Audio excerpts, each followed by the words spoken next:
Yang pertama berdoa. Pak, Lo nggak pernah dengar? Pak, Pertama kita pastikan likuiditas di sistem finansial cukup. BI dan kita dan keuangan sudah setuju untuk menjaga itu bersama. Yang kedua, saya pastikan program-program belanja pemerintah dibelanjain cepat di awal tahun ini. Mensesnek kan udah konfirmasi kalau Pak Thomas tuh masuk dalam bursa deputi gubernur BI. Tanggapannya gimana? Tanggapan saya gimana? Ya. Ya bagus lah, biar Pak Thomas punya pengalaman lebih luas lagi. Jadi fiskal sekarang kalau masuk kan ke moneter kan bagus. Saya mendukung. Pengganti Pak Thomas siapa Pak nanti? Memang bocorannya nggak lengkap. Pak Juda katanya Benar nggak Pak? Kelihatannya begitu, saya dengar juga Pak. begitu. Nanti saya mau ketemu dengan Pak Yudo, mungkin Yuda besok kali. Saya mau lihat niatnya dia apa sih. Berarti tukeran dong Pak? Kayak switch ya kelihatannya.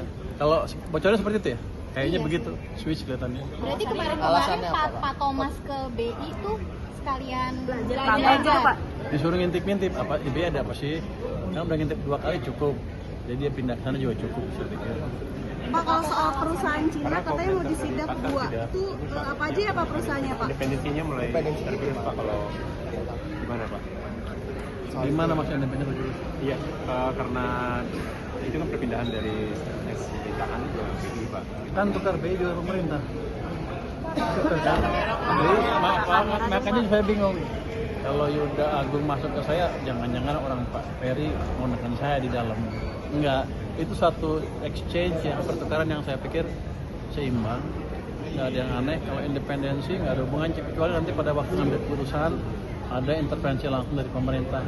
Selama ini kan nggak ada. Jadi BI independen, kita jalankan fiskal, mereka jalankan moneter, kita koordinasi di KSSK untuk memastikan kebijakannya walaupun sama-sama independen, tapi memastikan kedua kebijakan bisa menciptakan pertumbuhan yang lebih cepat seperti yang disarankan di rapat KSSK barusan dengan DPR.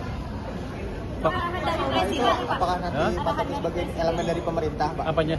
Pertukaran itu Oh, saya nggak tahu. Saya nggak tahu. Saya hanya terima nasib aja. Pak itu Pak sebagai elemen dari pemerintah atau bagaimana Pak seperti di P2SK masuk ke dalam BI-nya Pak Thomas? Enggak. Harusnya begitu masuk ke BI udah dia independen. Bukan elemen pemerintah, bukan. Kalau elemen pemerintah adalah saya akan ngirim orang setiap ada sidang Dewan Gubernur yang berhubungan dengan bunga. Boleh kan dengan banknya? Itu unsur pemerintah. Kalau ini bukan independen, kelihatannya kalau jadi. Ya. Alasannya apa sih Pak ditukar kayak gitu? Oh, saya nggak tahu. Bank saya bukan yang mindahin. Nominasi Saya cuma dua lagi kombinasi ya. Kombinasi yang Anda tanya kan? Iya. Pak, ada 2 nominasi lagi. Rupiah Siapa sih? langsung anjlok Pak. Hah? Berita itu Rupiah, Pak, iya. Udah mau 17.000. Ya rupiah kan akan tergantung pada fundamental ekonominya. Anda lihat kan, ya SG berapa? Berapa sekarang? Ya SG berapa sekarang? 9.100 Pak. Iya SG. Ah, berapa SG? HSG all time high Pak. All time high kan? Iya. Oh 91 333. Tapi rupiah juga all time juga Pak, all time low Pak. Gini, kalau indeks naik ke situ pasti ada flow asing masuk ke situ juga kan, nggak mungkin domestik sendiri yang bisa mendorong itu ke level yang seperti itu. Jadi tinggal tunggu waktu aja rupiahnya menguat juga karena supply dolar akan bertambah. Jadi ini mungkin sebagian spekulasi ketika Thomas akan ke sana, wah orang spekulasi dia akan apa independensinya hilang. Saya pikir nggak akan begitu. Nanti kalau begitu insaf juga langsung menguat lagi rupiah karena fondasi ekonominya kita akan jaga supaya semakin membaik ke depan. Pertumbuhan ekonomi akan semakin cepat. Menjaga fondasi ekonominya gimana? Yang pertama berdoa. Pak, Lo nggak pernah dengar? Pak, mau Pertama kita pastikan likuiditas di sistem finansial cukup. BI dan kita dan keuangan sudah setuju untuk menjaga itu bersama. Yang kedua, saya pastikan program-program belanja pemerintah dibelanjain cepat di awal tahun ini.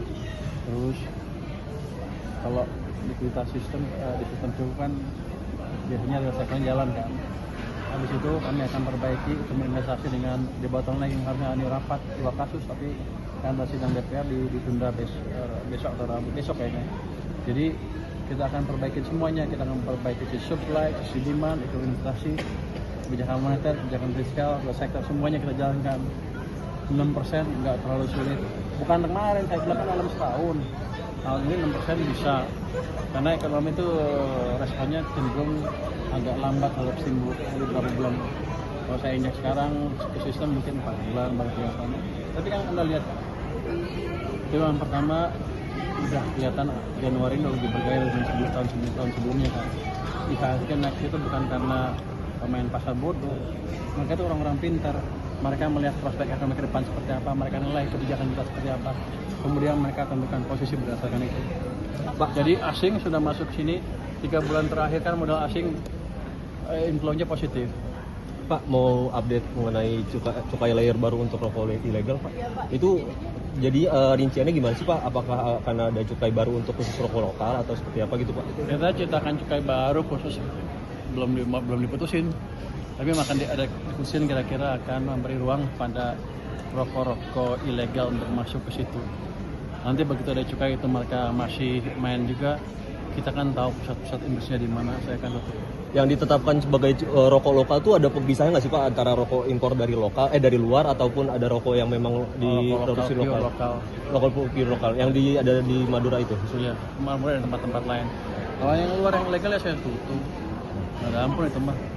Terkait likuiditas mau menambah ini lagi nggak sih penempatan dana di negara? Nah, sekarang sudah cukup. Tapi saya akan monitor dari waktu sekarang sudah tumbuhnya hampir data terakhir hampir 13% M0-nya. Sudah cukup kalau dijaga di situ terus untuk tumbuh kredit double digit. Kan tadi 9,7 di bulan Desember. Itu karena di akhir tahun aja baru uangnya nambah. Tapi kalau seperti sekarang ini akan semakin memberi ruang dan memaksa kredit untuk tumbuh ke double digit. Jadi Anda nggak usah takut, ekonomi akan tumbuh lebih baik.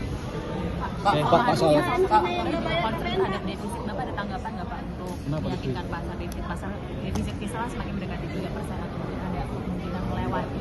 Dari insurance nggak? Defisit kan udah lama tahu, kan justru gini, defisit fiskal itu dipakai seperti itu untuk apa? Untuk kamera, Pak. Kameranya yang mana? ini juga Oh itu ya. Yang nanya ini habisnya. Untuk menggairahkan perekonomian dalam negeri, kita hidupkan permintaan maupun sisi permintaan dan penawaran di dalam negeri. Kan kita tahu dari awal tahun lalu sampai Agustus itu melambat terus.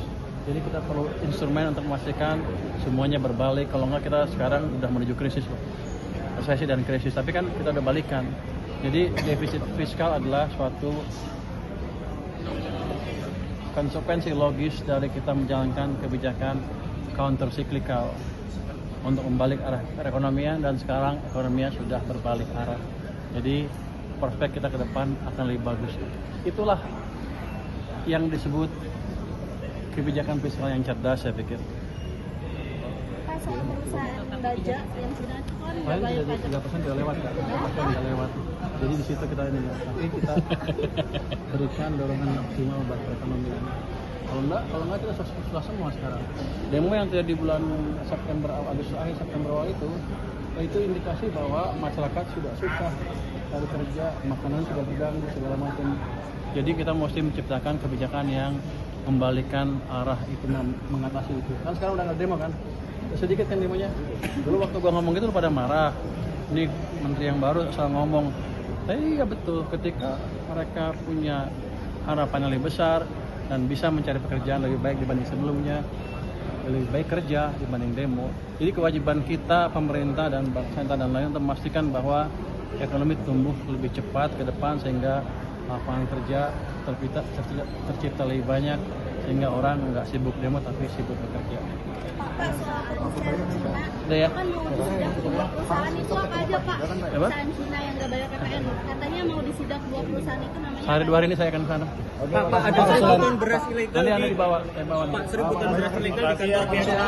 Pak, tadi rincian soal layer baru cukai rokok itu gimana, Pak? Itu rinciannya belum? Belum, masih diskusikan nanti habis. Tapi katanya minggu ini mau dikeluarkan itu layer baru. Iya, kan saya diskusi dalam internal. Berarti belum tentu minggu ini juga berarti. Oh, kita buat cepat, mungkin masih bagian. Tapi mungkin minggu ini mungkin Apa aja, Pak? Implementasi minggu ini mungkin enggak sih.